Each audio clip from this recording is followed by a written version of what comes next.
خب صورت محسن کیایی ادعای ایتالیایی بودن میشه بره ما صورتت افتاد. اشرف حکیمی دیدی چی کارتون کرد؟ این نامزدش به بیخود 10 سال کنار زمین وایساده هی میگه اشرف دلم برات غش انرژی گذاشتیم که کاور تیم.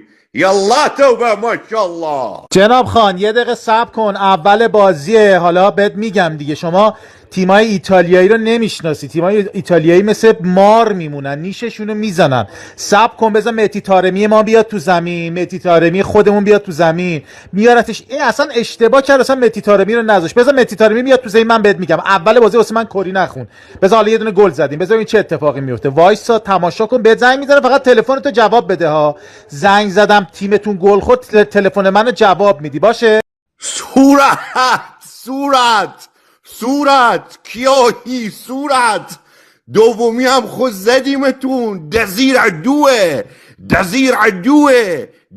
دوه اینجا خیلی جات خالیه تو ورزشگاه. من و حاج آقا ژول بلاتس در آغوش هم داریم عشق میکنیم. صورتتون آوردیم پایین.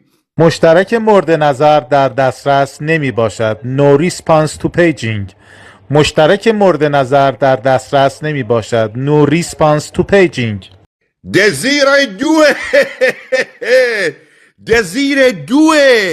دزیر سوه این خود گل سوم زد.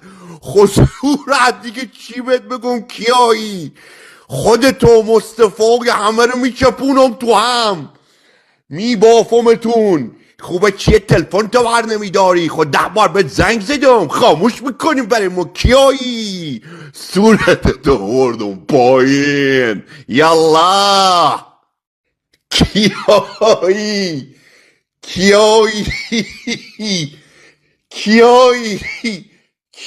داریم چی کارتون میکنیم؟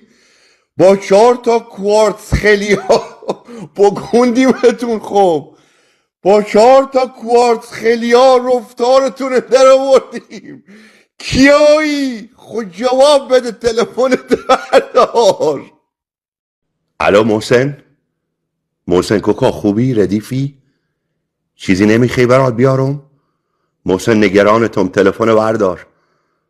محسن جان تلفن بردار قربونت برم، نگرانتم. حالا چیزی نیست که 5 تا خوردیم.